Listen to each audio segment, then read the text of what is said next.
This is not a good sign.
Dr. Archer, Yes, sir. how are you? I'm well. I hope everybody got the right link this time. They should. I agree with that.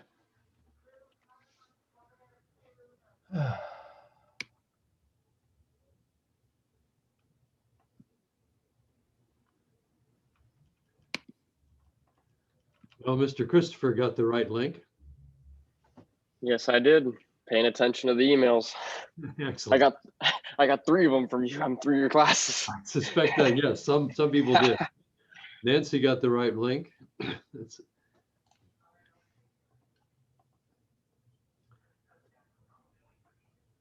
So we'll I hope our guest got the right link. I think she did. Me and Michael should have that mortgage document turned around to you by tomorrow morning. Okay, very good. Very good.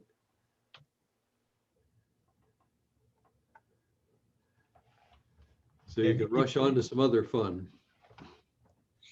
Yeah, I'm on pace for 54 hours this week. Gotta love it. Wow.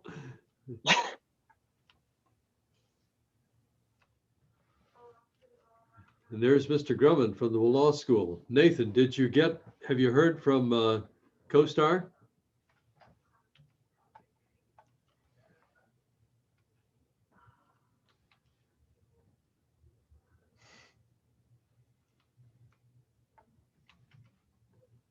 Nathan, have you heard from CoStar?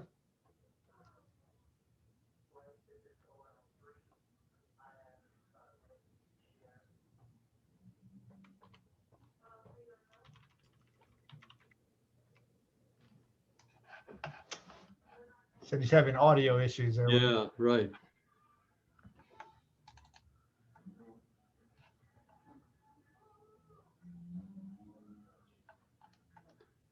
We're not hearing you, Nathan.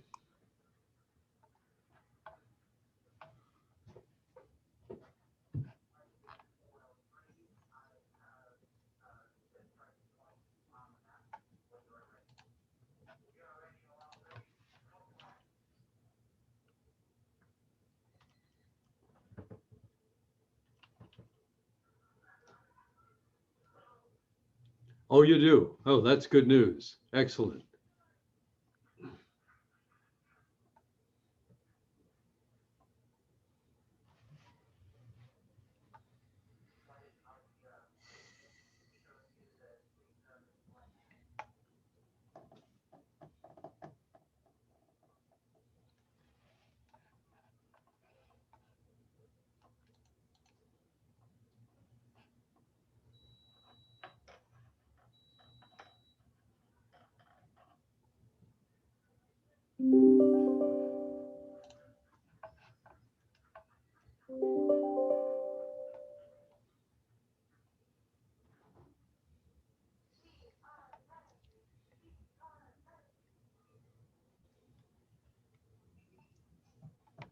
Sammy, I don't think you had that jacket on for me. I'm a little disappointed. What is that? I know, I almost changed over and I was like, I'll make sure I have mine next time,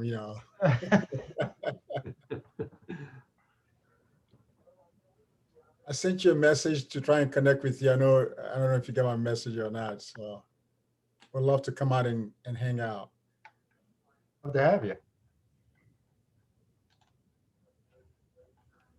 When are you coming? Are you good next Friday? Not next Friday. I can't do next Friday. Okay, so 2 Fridays. And here is our guest. Welcome, Julia. Thank you. How are you? I'm well. I'm well. I think you can Wonderful. see Tim Becker up in the corner here. Good to see you.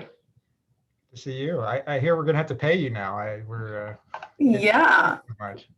I was just a little bit confused because I'm going to be on a panel for the Trends Conference on the 5th. And so we had a planning session today and I totally merged the events. And I'm like, I got a reminder. Thank goodness I didn't leave. I was gonna blow off the afternoon and go do something with my husband because it's been one of those weeks. And I'm like, oh, thank God I got that reminder. I called Nikki. I said, Nikki, why am I confused? She goes, I think we need to put you on our payroll. I said, I think you do. But I'm happy to be here. Hey, Spencer. Hey, how's it going? Good, good. How are you? Good. And I see Sammy up there. I've spoken to Sammy before. Hey, Julia, good to see you. Good to see you too. Well, our group is assembling. We've got more coming in, so we'll hold off a few moments and then let you have at the crowd. Listen, how many times have you been engaged with us in the recent time? It's been quite a few, hasn't it? So I did an event with Cody Breas, who's one of your graduates and one of my right. partners in Miami. We just did something, I want to say like 2 or 3 weeks ago, and we were talking specifically about JLL and careers here and how to get into the business. And then I'm going to be on the panel on the 5th. So I'm just excited, and I've done some mentoring, and I've had the opportunity to interview Spencer for opportunities at JLL. So we're still talking to him. And one of my passions as a professional in this business is to always spend time with those who are interested in it, because I'm passionate about this is a career path for anybody. It's just so rewarding and it's a lot of hard work, but I always tell everyone that I'm mentoring, no matter how successful you get, spend time with those who are interested, because it's just such a great career to be in. Well, I've been hearing word about you interacting with our programs and our students, and so you feel like a friend of the program very much already, and so it's good to have you here for this event as well. Thank you. My pleasure. We'll hold off here for another 2 or 3 minutes, and then we'll turn the mic over to you, so to speak. So. Yeah.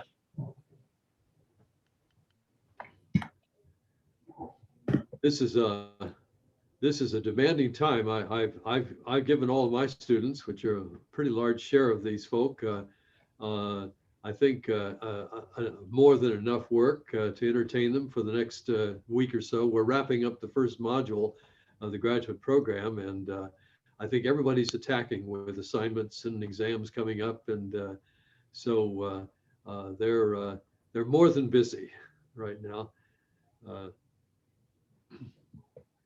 Hopefully it'll be a fun diversion for them, right?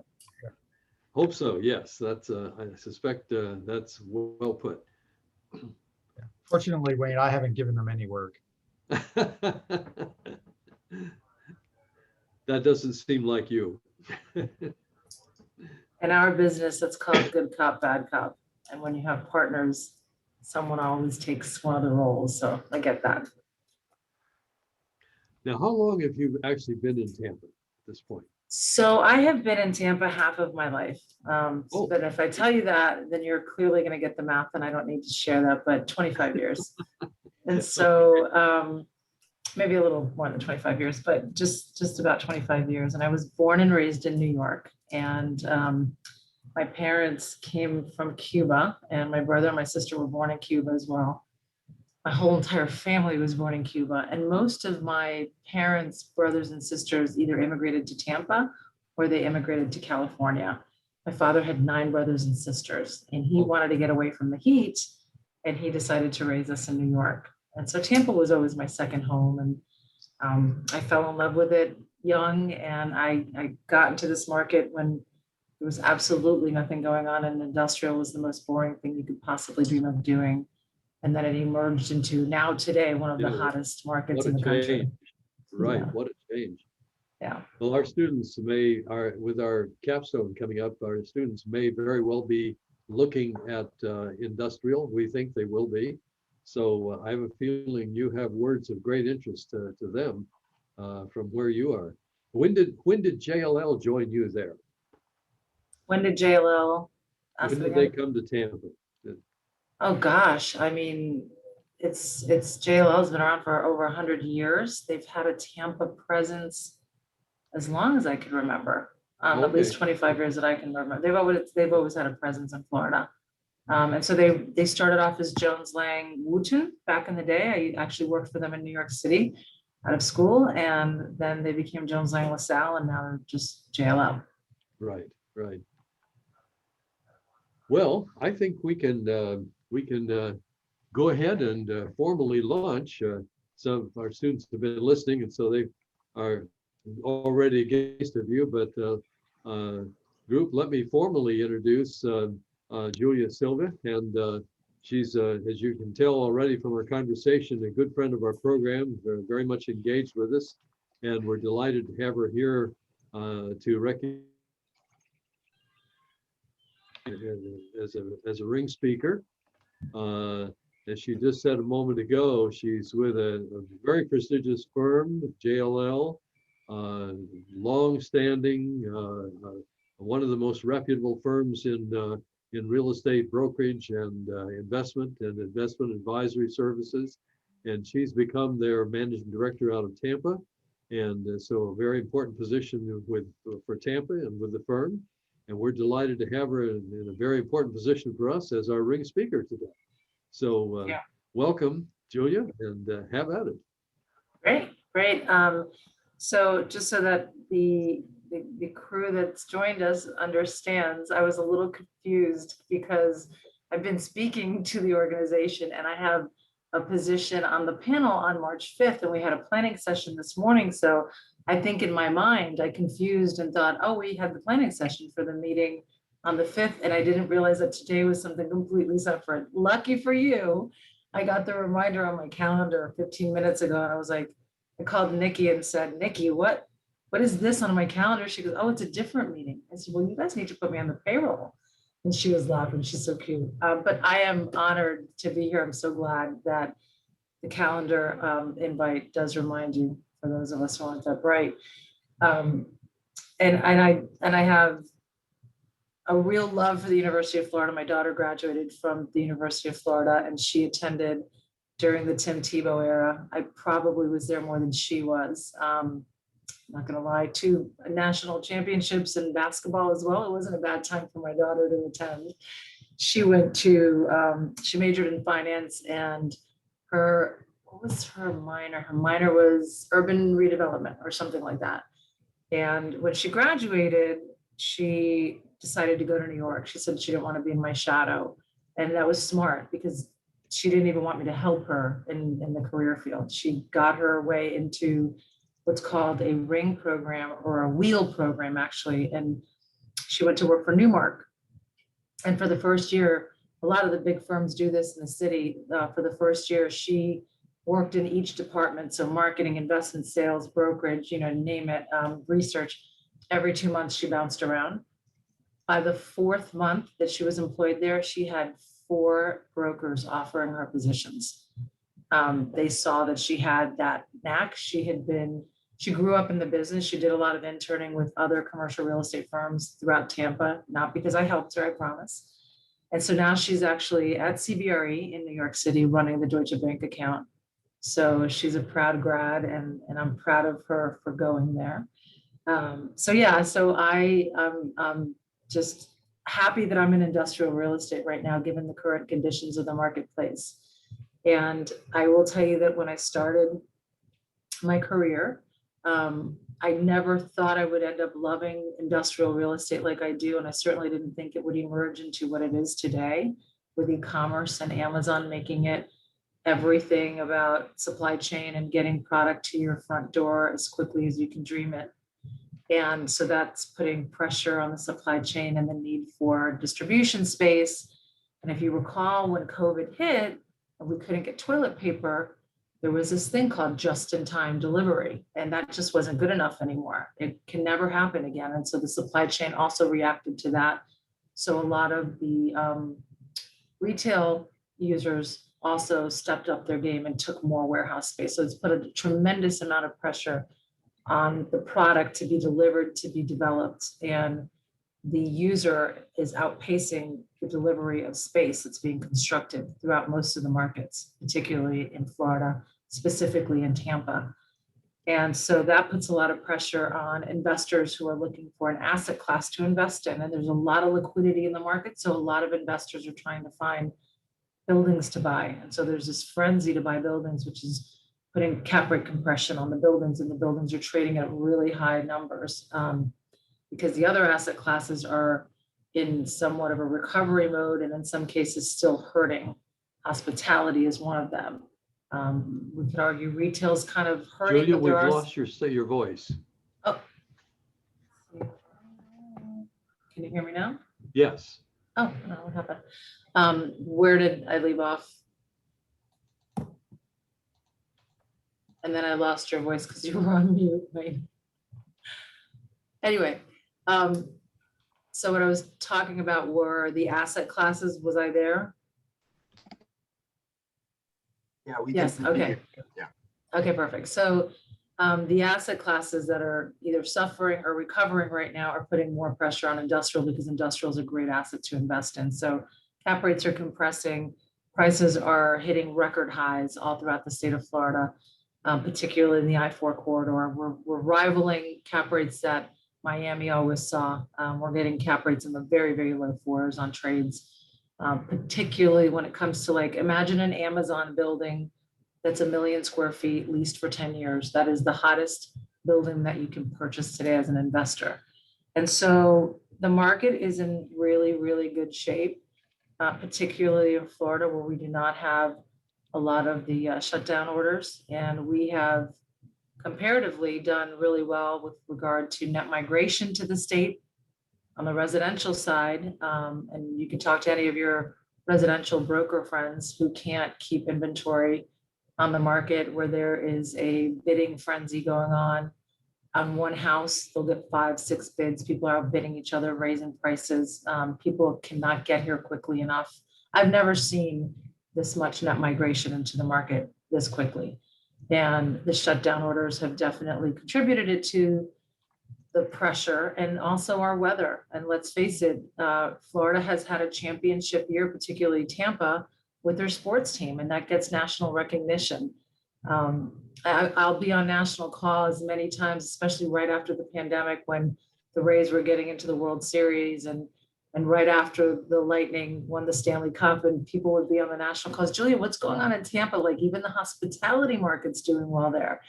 And I would just say Tom Brady. I mean, that was before we even went to the Super Bowl, which I predicted, by the way, FYI, it's official. But going into industrial real estate, there was something about it that always intrigued me. And my mom and my dad both worked in a factory, so I grew up in the factory, and my first job was in a factory. And there was something about the authenticity of what happens in those factories that it was like what ran our country. And lo and behold, I fell into the business, not because it was on purpose. I fell into it because I came to work for a firm who owned 3 million square feet of industrial space.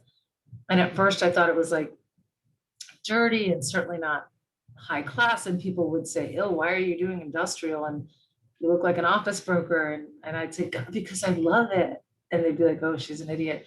But truly it was monetary too, because if you do an office deal at $20 a square foot, if you do the math, and I do a deal at $5 a foot, the office brokers clearly making more money.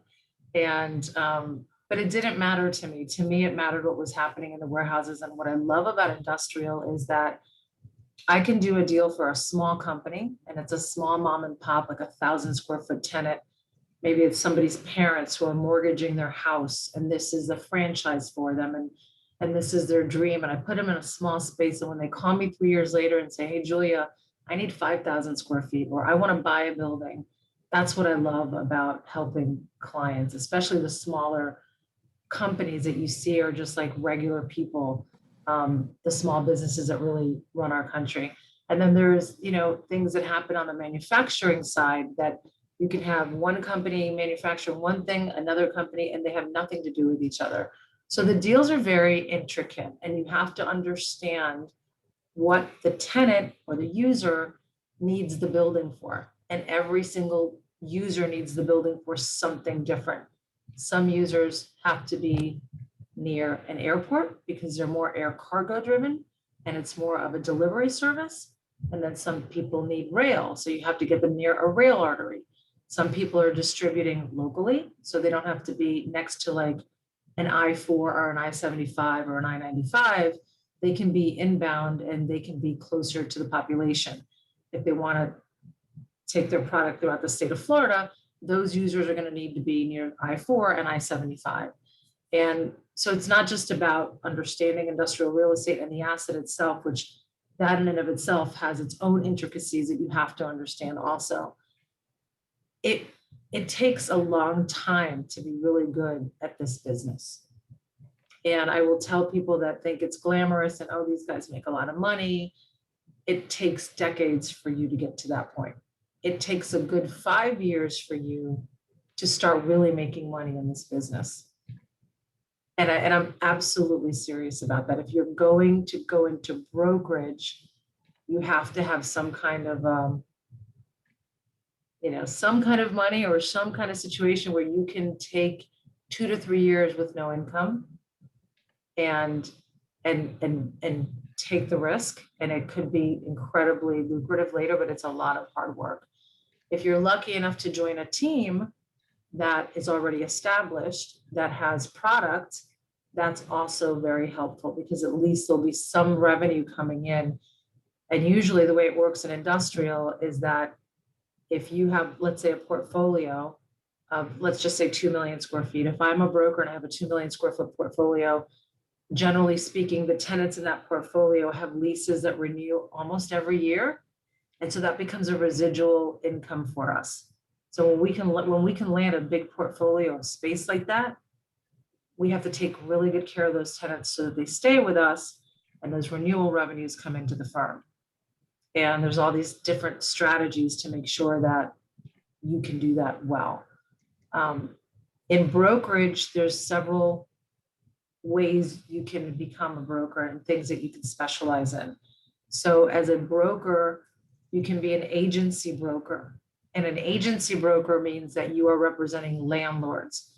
So let's just say Wayne and Tim owned 5 industrial buildings. And Wayne and Tim said, okay, I want to hire a landlord broker. They'd come into the market and they'd probably interview me because I'm one of the well-known landlord brokers. And they'd probably interview somebody from CBRE and then somebody from Cushman. They would decide who they wanted to hire. We would have to convince them they should hire us because we're going to keep the tenants in the building. We're going to make sure we're increasing rental rates. And then that's how we get paid. I don't get paid when Wayne and Tim say they want to hire me. I get paid when I'm executing transactions. So that's the other thing. There's a lot of contingency work in our business to get the business. You put a lot of time into doing that presentation in the hopes that you get picked. You don't make money until after you start transacting business in their buildings. Does that make sense? The other part of brokerage that you can engage in is called tenant representation, where you represent tenants looking for space.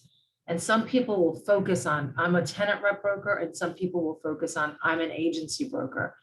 In smaller markets, you can do both. In Tampa, we do both. In Miami, because Miami is such a big market and there's so much depth to the market, there are some brokers that specialize only in tenant representation. For example, the #1 broker in the state of Florida last year who only does tenant rep work. He does a little bit of agency work, but he grossed $6 million in revenue himself. And this guy's been in the market for probably going on 20 years now. He represents Amazon, he represents Home Depot, and this has been a stellar growth year for those type of firms because all of these retailers want to be closer to the consumer. So they're taking millions and millions of square feet of space. And if they're in South Florida, they call him. And there's great things about being a tenant rep broker, and there's great things about being an agency broker. You could also do investment sales as a broker, where all you do is sell assets. And sometimes you can sell one big asset, like a 1 million square foot Amazon building, or you can sell 6 assets that are like 500,000 square feet. And that's a whole different skill set level, which I've been doing this past year. And it's different and new to me, and it's super exciting, but it's a different ballgame. I came through the ranks of development, so I know a lot about buying land for clients and going vertical, site planning, infrastructure needs. I can look at a 100-acre piece of land, and depending on what submarket it's in and what kind of users would take space in that market, I could literally lay out the site plan and share with the developer what they should build. And I do that all the time as an advisor. So when people are looking for land, I can sell them land, and I do that a lot. And then when they buy the land, they usually consult with me, with their engineers, of course, and I share with them what I know about the market and the demand that would then create the building they might want to build. And so that it's just so interesting because there's so many facets of the business that once you learn and you get really good and you do different things in the business, you can become a real turnkey advisor for clients. And one thing I would say is to specialize in an asset class. I think it's important. I've always heard controversy over that. There are some brokers that will say, no, but I do it all. But when you do it all, then you're not considered the expert at it. And to really be good in this business, you really want to focus on whatever that asset class is and be the very best, because there's so much to learn. And it's not just about learning, because I certainly don't know it all. It's the business evolves and the way people use space evolves, especially, let's just take office, for example. How is office going to change with COVID? What does that asset become? How much of it will be used? Will it be designed differently? Because things will happen in any scenario that will change the way space evolves. Industrial. If drones do become a point of distribution for the supply chain, what does that do to the industrial building? How does that affect the land you may or may not need? Where do you land the drones? Does the roof become an area that the drones will land in? And these are the things that are ahead of us, but things that developers think about. Building designs have changed because of Amazon and last mile. So a lot of buildings are designed today to allow cars to drive through the building. Because if you're an Amazon driver, you generally show up, the cars are queued, and you drive through the warehouse building, they load up your car and you take off and you do your deliveries, and it's a full day thing. It's happening all day long. So now developers are designing buildings that are flow through so that can happen. Because of all the Amazon delivery vans that we see with a big smiley face all over the road, well, those have to be parked somewhere. So if a developer is developing a big distribution center, he will ask, let's just say Wayne and Tim again own land. And if they were going to build a building for Amazon, I might have to say, Wayne, you can't build 1 million square feet. Amazon only wants 500,000 square feet. The rest of that land has to be parking. And so Wayne and Tim would have to say, well, how do I make money on that? I mean, if they're not taking my building, how do I monetize the land I'm giving up for their parking? Because that's specific to them. And then I would help them calculate what they can do to monetize the land. And so there's a lot of flexibility involved in understanding your asset class and then learning not to just be an expert at it, but to watch for the trends, because you have to know all of that. So it's super interesting. And can you tell I love it?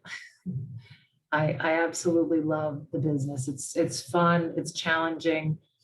I describe it sometimes as a boxing ring, and you have to have your gloves on.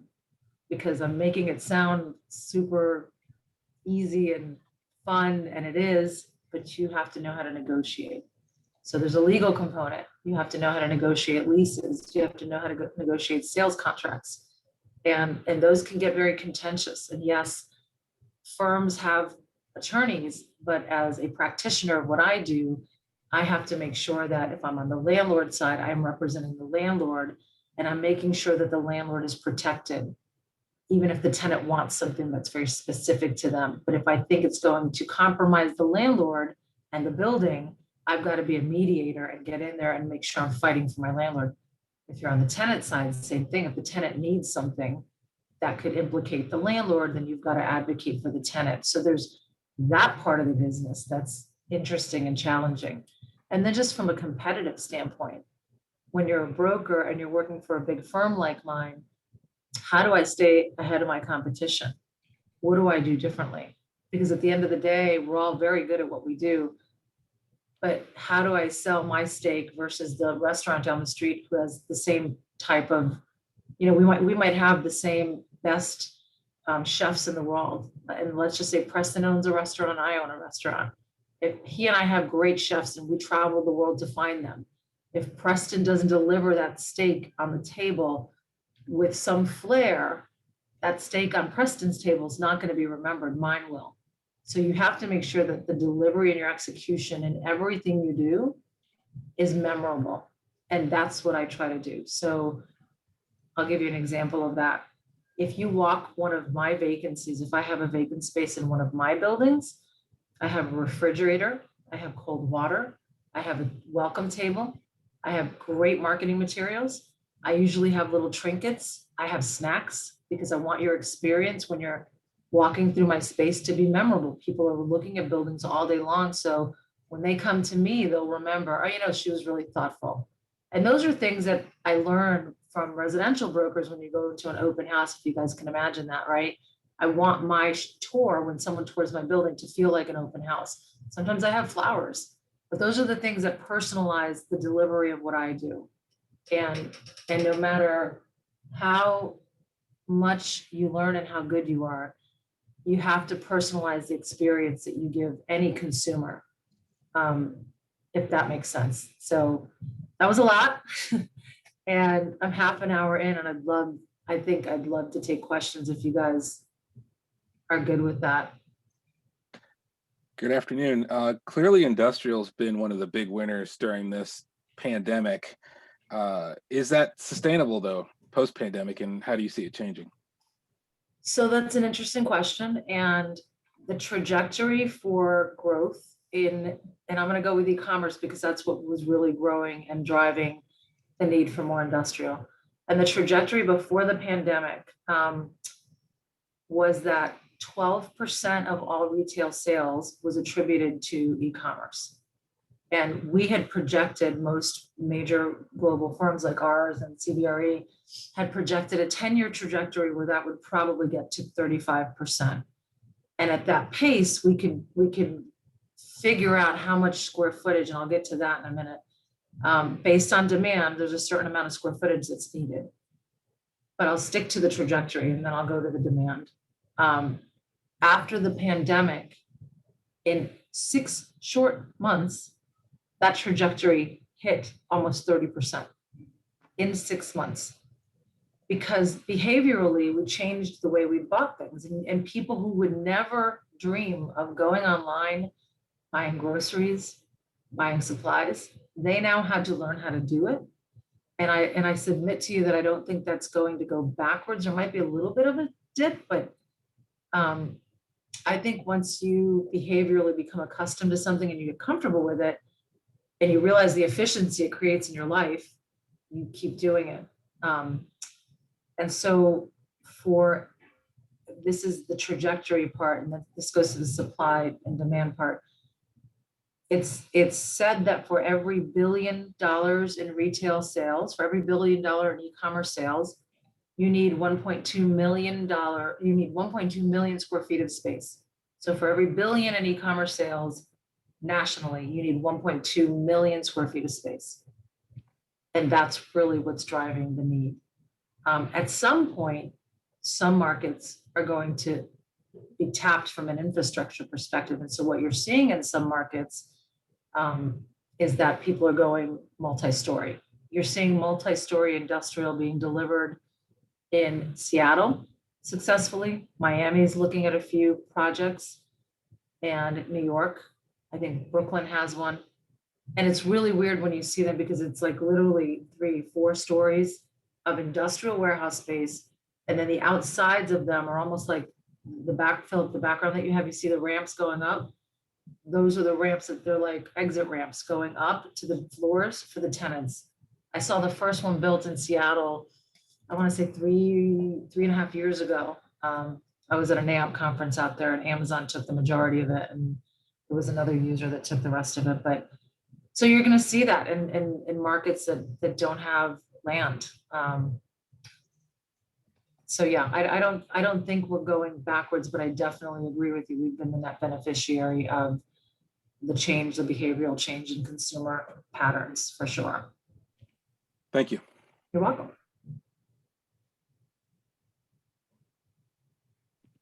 Hi, Ms. Silva. This is Wyatt Andrews. I read this morning in the Tampa Bay Business Journal that Pfizer is, just closed on a large operations hub in Tampa. Do you expect to see that have an immediate impact on potentially them having a large industrial presence in the Tampa Bay region? Great question, because my landlords and a guy who I'm selling land to right now emailed me the same question. So they read the article. That same question came to me. Hey, Julia, Pfizer took space. Do you think? And that is very intuitive of you, because that is exactly what they thought too. And then you have to know enough to make a phone call to the broker that did that deal, which I do.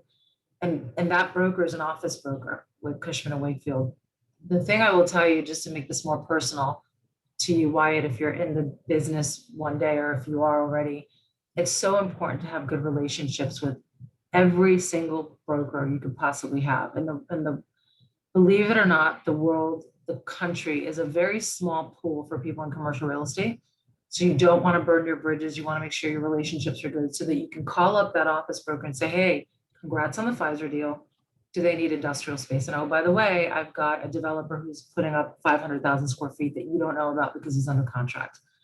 Connecting those dots matter. So I love how you connected those dots. And now I feel like you're one of my owners and clients. Thanks a lot. Thank you.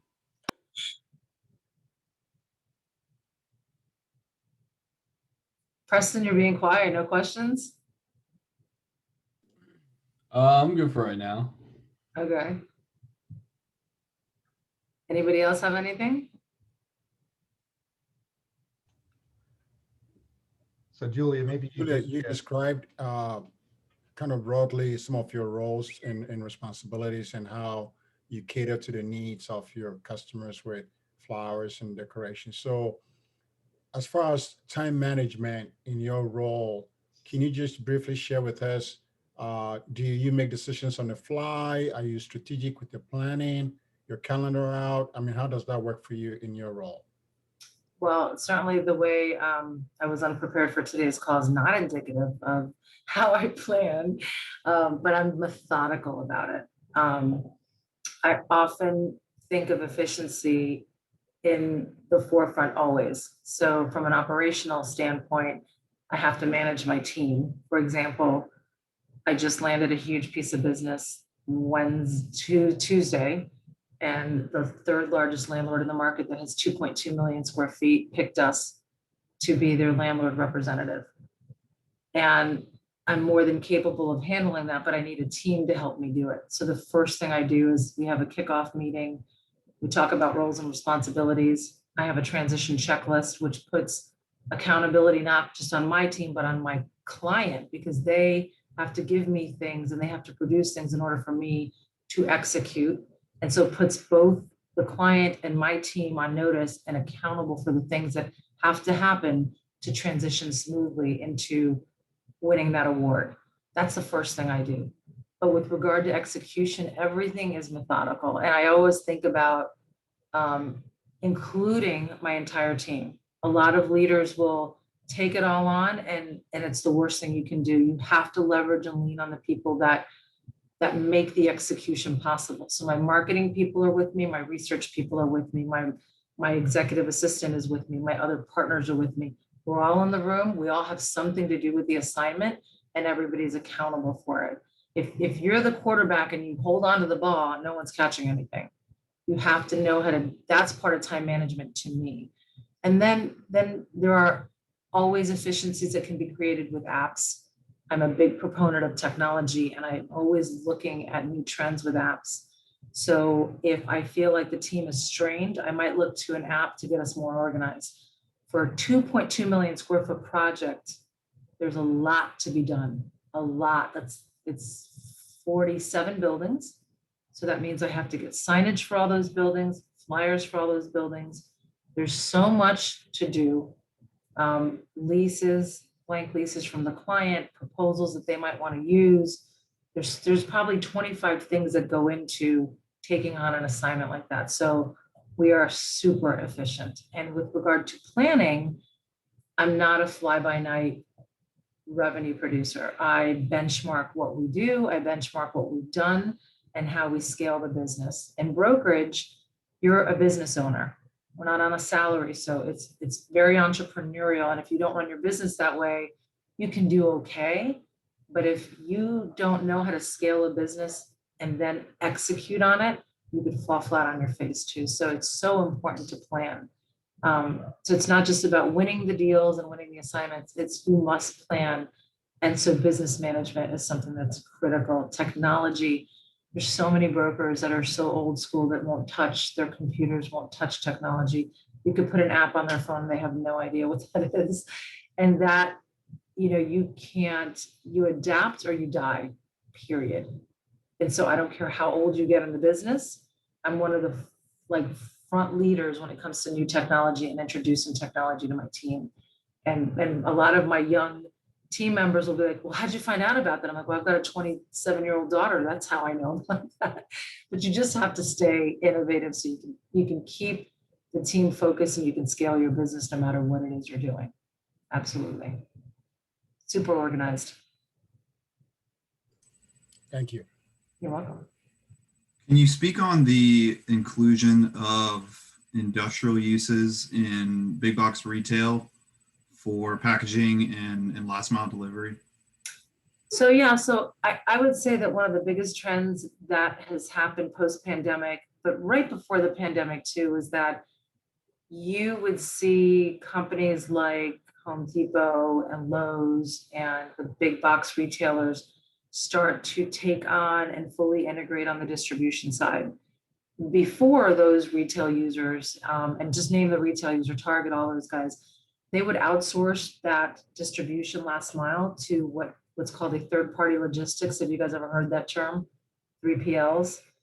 A lot of the third-party logistics would, like Saddle Creek, you guys have seen Saddle Creek, trucks all over the place. Star Distribution's another one I think of.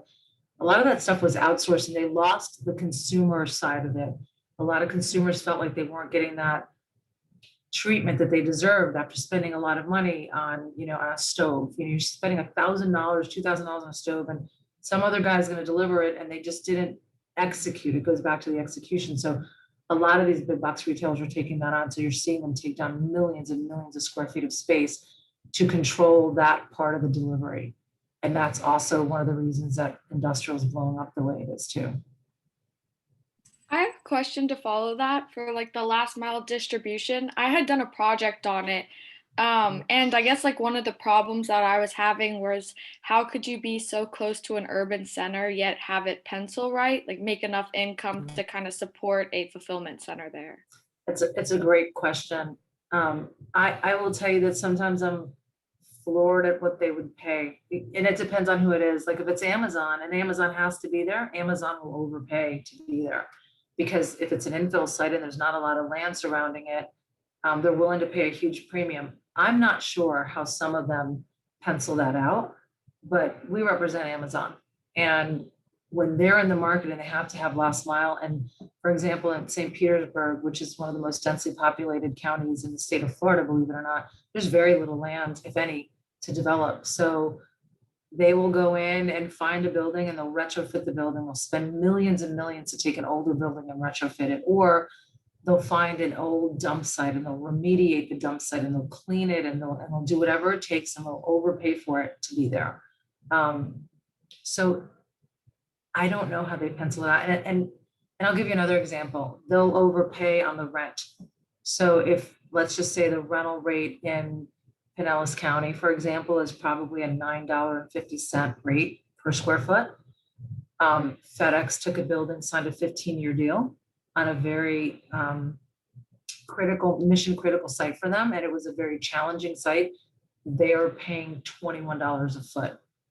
So what happens in that case, because it's FedEx and their credit's phenomenal, if you and I were going to sell that building, which I actually just did, the investors will come to you and I and say, well, that's a great building. It's in a great location, Julie and Cameron, but it's $21 a foot when the market's $9.50. So it'll take a hit on the sale a little bit, but it'll still trade at a great value because what investors are looking for is long-term leases. So one way to get around it is say, okay, FedEx, you're paying a lot of money for that rent. If you want to sell that building, it's going to get hit. So let's do a 15-year lease, which adds value. And we could argue that in 15 years, the rents will be equal. Does that make sense? That's kind of a way around it. And that goes to really understanding the market and how you can sell the market. Julia, I know you touched upon kind of how in those presentations, you're competing with other, firms or brokers. What are kind of the main factors that, at least in your experience, that kind of make that decision easier for people, from those presentations after watching? I'm going to give you guys an example because I just did this. And by the way, this was my daughter's idea, my UF grad daughter. But, and when I say I collaborate, I mean I collaborate. I'll listen to anybody's ideas. And you want to make your presentation memorable. So I keep the presentations, as far as slides are concerned, short and crisp. I want them to be vivid and I want them to be interactive. So I'm not a PowerPoint person. I like to use Prezi. I like to use other things that are InDesign. I like to use programs that are a little more flashy, that move around so people aren't bored out of their minds. But I keep the slides to a minimum, so maybe 5 or 6 slides. What I like to do is showcase technology. So if we're using a new technology in the room, we're going to launch it in the room and they're going to see, oh, here's a proprietary technology that JLL has. So they can experience and it becomes more interactive for them. But like fun ideas to leave behind. So for example, the pitch that we just won for 2 million square feet, we competed with all these other firms. They literally told us on the Friday before the Super Bowl that we were pitching Wednesday. Everything goes into play. How we showed up, what we wore, that mattered. We all talked about it. We got on an email, I'm like, I want the guys in a jacket and the women in suits. You can wear pantsuits. That mattered to me. Those little tiny things matter. How you show up matters and what you leave behind matters. So my daughter came up with this great idea because we got to take the client out to dinner. And because I wanted to keep the presentation crisp, I didn't want to overburden them with market stats. So my daughter said, Mom, you know what a good idea would be? When you get to the restaurant, have a placemat with the market stats. So when they sit down, they're already at the table. So we did this. I think you guys can see that. Can you see that okay? Oh, because I've got the thing behind me. Yeah. And there's the logos. I don't know if you guys can see that, but it's blurry because I got the blurry background. Darn it. But anyway, when they sat down, the market stats were in front of them. Their logo was on the placemat. Our logo was on it. The restaurant logo was in the middle. And the market stats were there. And it said something about your partnership. And when we sat down, they were like, what is this? This is so cool. I was like, well, we didn't want to burden you with all the boring stuff so you can take this home with you. If you want to talk about it, we can. But by that point, we were drinking and having fun. And then another leave behind, at the end of the presentation, we had, we mocked up a beautiful version of the Wall Street Journal 10 years from now. And the company's stock price was on the top compared to their competitors. And their stock price arrow was up and their competitors were down. And the headline on the Wall Street Journal article said, decision made 10 years ago, grew the Duke portfolio by 10 million square feet, stock price is surging. And that was the last slide. And we were just like in helping them tangibly envision what picking us would do for their future. Not that no one wants to see me in 10 years on this project, promise you, but we laughed about that too. But it was just a great visual to say, hey, if you pick us, it's going to be successful. And those are just fun things that you can do to differentiate. I promise you that my competitors went in and did the same thing over and over again. So when I talked to you earlier about delivering that steak, right? Who delivers the steak to the table and how memorable that was? Remember that for whatever you do, whether it's an assignment, one of those horrible assignments that your professors keep asking you to do, deliver it differently. It's always fun to do. If you lose that skill set and you lose that passion, put the for sale sign out in the front yard and stop doing what you're doing, because there should never be a reason, I don't care what you get into, whatever job it is, if you show up for the job you start and that's the only job you do, no one's going to think of you in a different way. If you take your job, your first job, and you become valuable and you add value and say, well, what if you do this? And let's think about this. Let's make it exciting. You're going to be the person people want to work with. Please thank your daughter for that placemat idea, because I'm going to go ahead and use that. Thank you. I'll send it to you guys. I'll send you guys a picture of it. I'm telling you, it was brilliant when I texted her in New York and found out I got it. She was like, it was a placemat. Of course it was a placemat. But it was very clever. And when they said, and by the way, this was Super Bowl victory parade, Tom Brady throwing the Heisman Trophy, not the Heisman Trophy, the Lombardi Trophy in the river. The restaurant we were having dinner at was right on the river. I had to get somebody to bring the placemats over to the restaurant in the middle of all that chaos. And it got done, and it was just absolutely perfect. It was like the icing on the cake.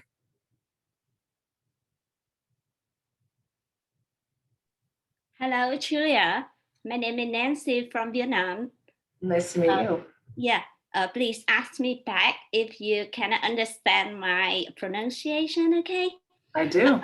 Yeah, after listening your sharing, I found that you are very passionate for what you do and created a new value for your clients. And I know that it's not easy for a woman to be successful in very competitive environment of real estate. If possible, could you please share your secret of your leadership in your work, and how could you balance your personal life as a woman with your work? Thank you. You're welcome. I understood every bit of that. So an interesting anecdote for that, and gentlemen, I'm sorry if I bore you, but this is important for all of you, anybody with any diversity. It is a business of knowledge. And if you think you're going to get ahead because you're a woman or you're a guy, you're wrong. It doesn't matter what you look like. This is a very tough business.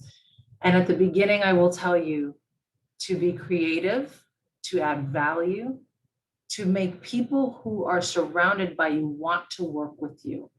That is the key. Learning constantly, taking time out of your 9 to 5 and spending an hour with someone who needs your help because they're crunching numbers and they're bored. I'll help you with that. And how can I learn? What can you learn always?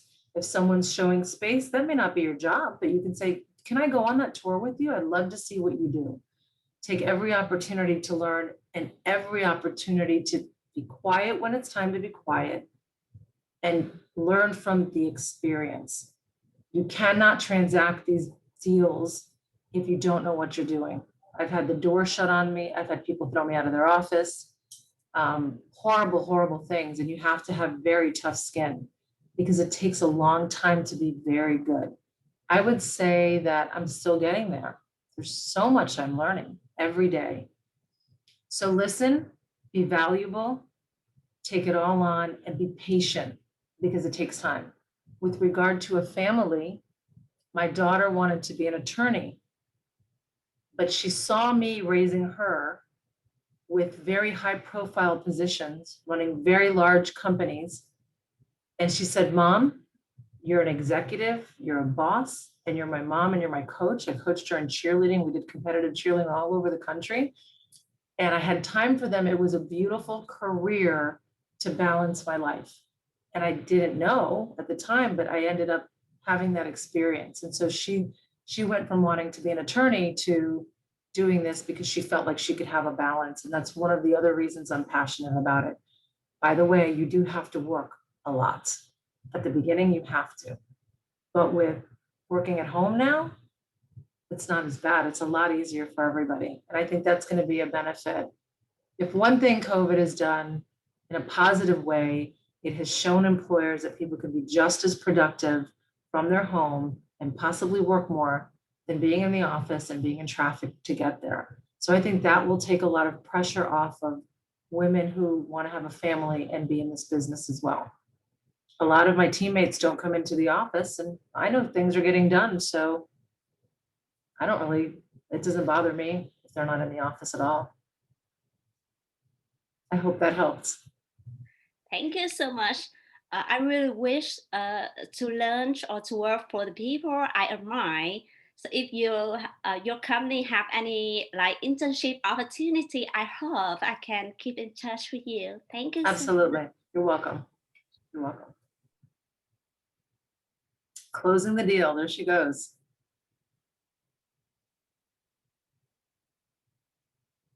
Anything else, you guys? I know I'm over and I don't want to bore you guys too much, but I've enjoyed being with you.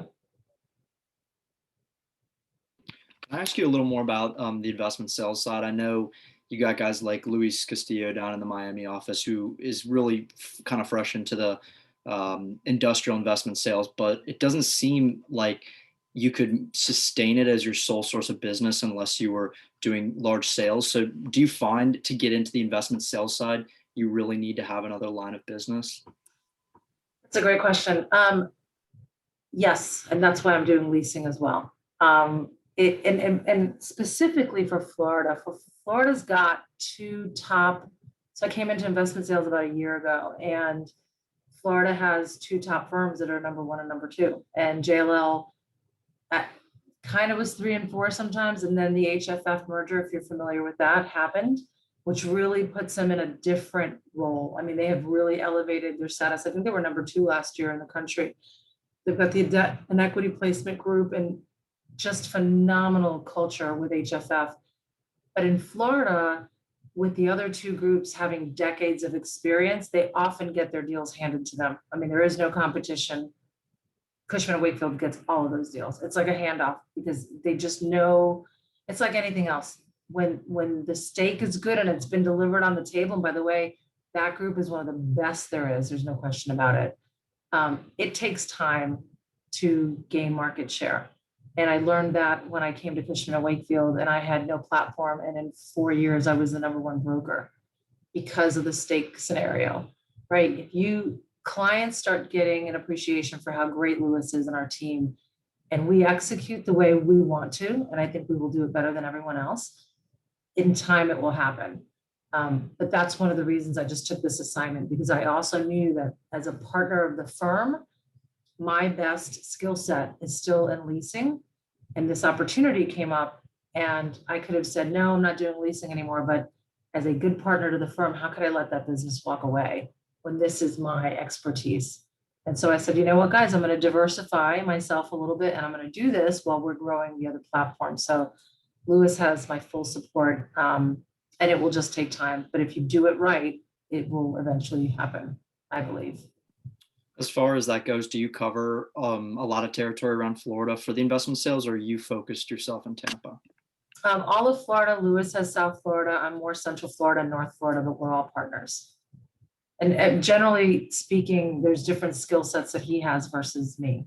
He's stronger on the financial side, on the underwriting, and I'm stronger on the development side. So when it comes to like assets and costs for the assets, and if we're doing a forward on a site, those are the things that I'm really, really good at. A lot of developers have hired us to do equity raises for them where they just own the land and some of them are under contract. And so with both of our expertise together, we can add the value and create the underwriting that they need, because I have so much development experience as well.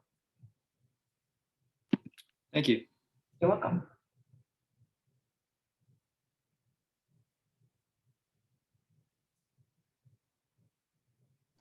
Wayne, I'll leave it up to you, but I think everybody's good. I was waiting for another question. Let me pose one or two to you. The field you're in has always struck me as the most masculine field in real estate. I don't know if that's true. So you can. Yes.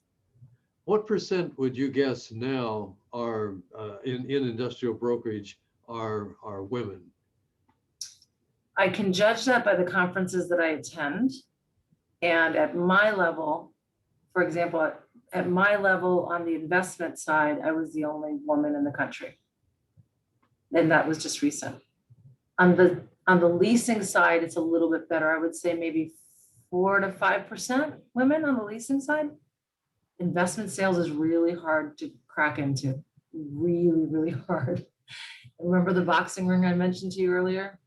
That boxing ring, it exists. You just have to know how to jab and duck a lot. But you know, like anything else, to me, I don't see it that way. And I've never seen boundaries. I've had amazing mentors throughout my career that were men, and they were tough.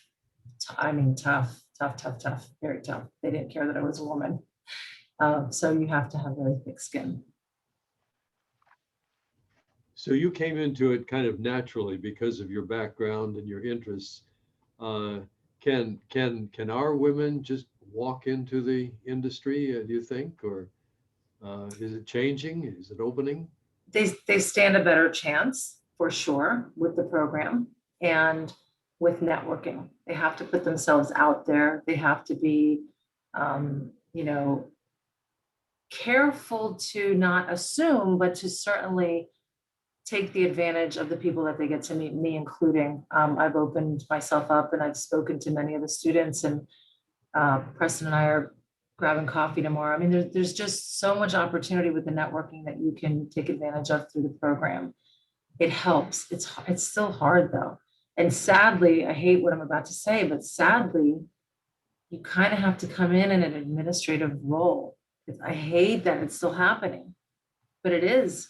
Most women come in and they're market coordinators, and they're really the team's assistant. And I actually have promoted 2 from that role. And I was the first one at Cushman & Wakefield to ever promote a project coordinator or an assistant to a brokerage. And now she's a very successful broker at Cushman & Wakefield and one of my best friends.